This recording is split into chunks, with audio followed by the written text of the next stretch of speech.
A noite de ontem do Bolsonaro foi terrível, pessoal, porque a semana dele já havia sido horrível. E ficou para sexta-feira quase como requintes de sadismo a convenção do PSB que finalmente oficializou a chapa Lula e Alckmin.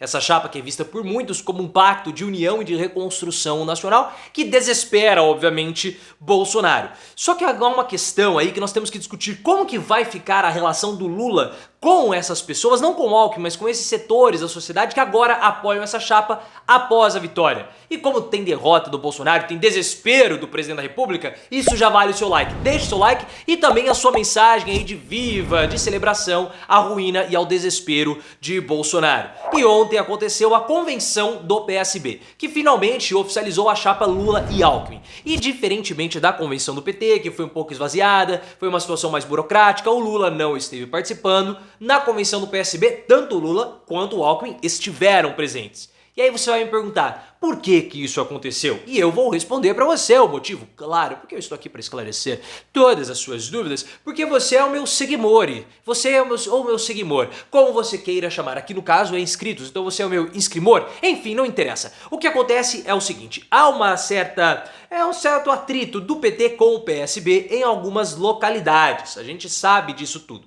Então, para mostrar um gesto de pacificação, um gesto de boa vontade, o Lula não esteve presente na convenção do PT para esperar o lançamento da chapa na convenção do PSB. E foi uma convenção assim com pompas. Não houve nada daquilo que aconteceu com o Bolsonaro. Obviamente, na convenção do final de semana, que eu fiz vídeo, eu vou deixar o link aqui no card, porque o Lula não quer entrar nesse tipo de embate numérico com o Bolsonaro, e nem precisa. E a campanha do Lula, a oposição, não deve entrar nesse tipo de embate para mostrar quem tem, né, o piu-piu maior. É uma bobagem essa história. Então, ó, não precisamos fazer um evento aberto, como aconteceu com o Bolsonaro, porque vai ficar, olha, temos tantas pessoas na convenção do Bolsonaro. Olha essa foto aqui que foi manipulada na convenção do Bolsonaro. Ah, essa convenção... Fica uma bobagem, não há a necessidade disso. Até mesmo porque é exatamente isso que o Bolsonaro quer que aconteça. O Bolsonaro quer esse embate na rua para questionar o Datapovo, né? Porque ele quer falar assim, o Datafolha mostra que eu estou muito atrás, e de fato ele está 18 pontos, pessoal, não tem a mínima condição dele virar, não tem, é muito ponto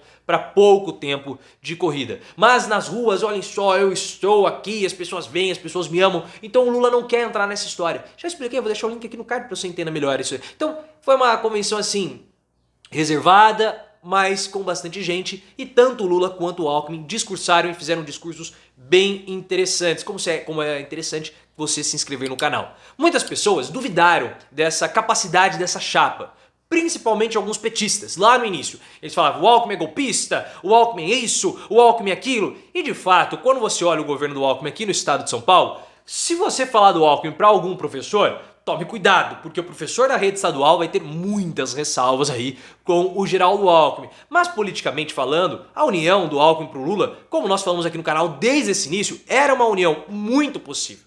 Mas muito possível mesmo, porque o Lula e o Alckmin, eles eram pessoas politicamente próximas, porque o Alckmin era daquela velha guarda do PSDB, do Mário Covas, do Fernando Henrique Cardoso, do José Aníbal, do Aloysio Nunes, pessoas, pessoal, que muitas delas eram amigas do Lula.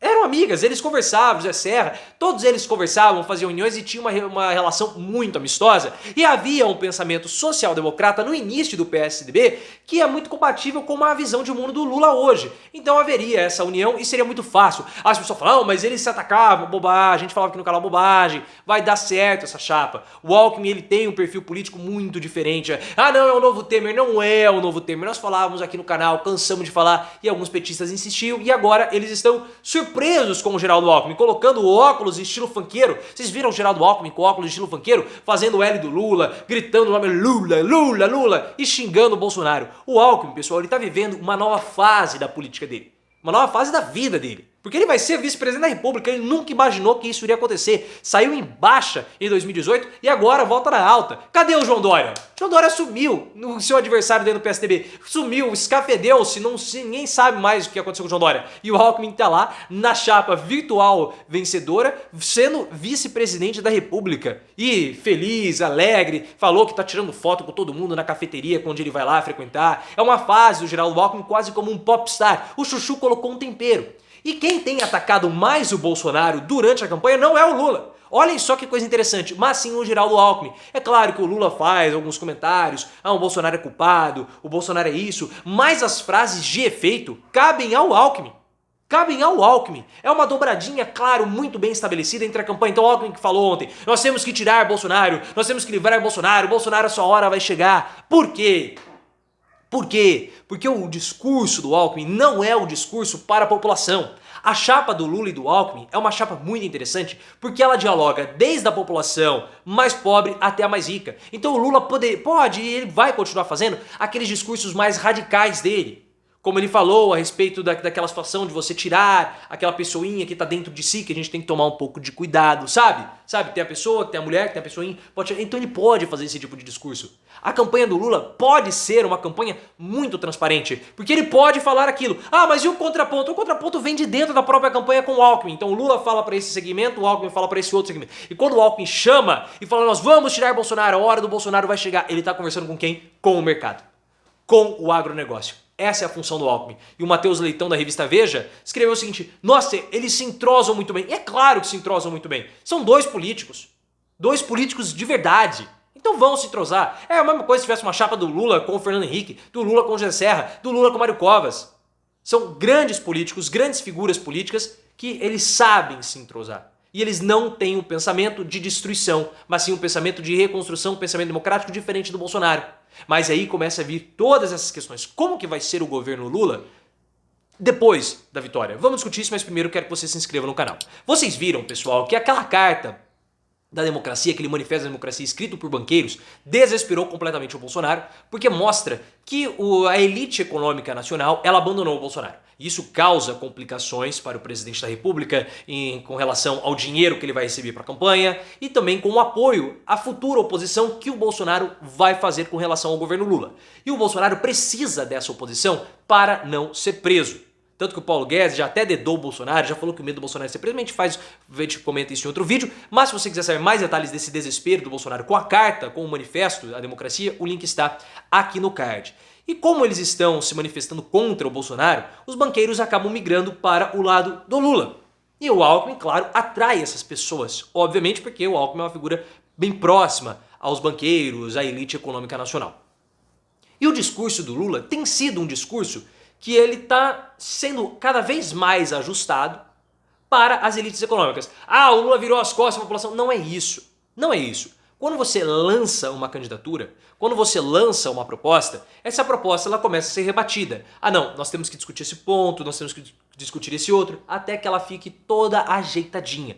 E é isso que está acontecendo. E por que pode acontecer esse apoio dos banqueiros ao Lula? Por mais maluco que isso possa ser, da mesma forma que é o apoio do Alckmin ao Lula. Porque o Bolsonaro ele faz um governo de total destruição institucional, pessoal. O Bolsonaro ele desregulamentou todo o Estado brasileiro. Vocês acham que não? Vocês acham mesmo que não? Olhem o que aconteceu com a PGR. O descalabro jurídico que foi provocado pela PGR. Você acaba desestruturando toda a jurisdição nacional por conta da Lindor Araújo e do Augusto Aras. Já fiz vídeo explicando isso, vou deixar o link aqui no card. Aí você vai falar, ah, mas isso é somente uma questão jurídica. Não, não, não. Isso é um segmento. Nos últimos anos, com o governo Bolsonaro, nós nunca tivemos tantas alterações da Constituição como o Bolsonaro fez. Nós nunca tivemos isso. E isso é um problema, porque a Constituição ela vai balizar todas as nossas leis. Tudo o que é feito de lei, da legislação, é baseada na Constituição. E quando você começa a fazer alterações, você acaba provocando instabilidade jurídica, instabilidade institucional, instabilidade fiscal. E o capitalismo não gosta desse tipo de instabilidade. Não gosta. Então por isso que o capitalismo ele se afasta do Bolsonaro, as elites econômicas se afastam do Bolsonaro e acabam migrando para uma chapa de pacificação, que é a chapa do Lula. Eu acredito que o governo Lula vai ser um governo de transição. Eu não vejo o Lula querendo mais um mandato em 2026, até mesmo por conta da idade dele. 81 anos, poxa, 81 anos é uma idade avançada já. A pessoa também tem o direito de descansar. Então o Lula ele vai tentar fazer esse governo de transição, um governo de pacificação.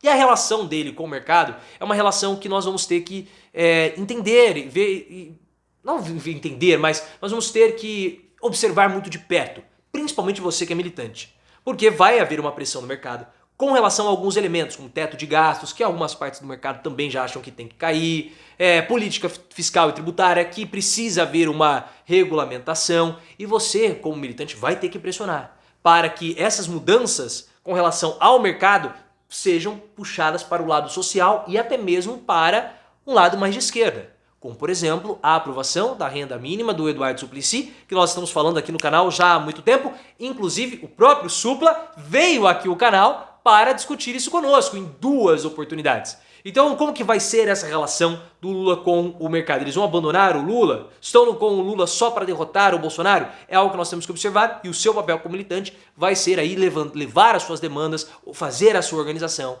para conseguir puxar essas reformas mais para o lado da esquerda.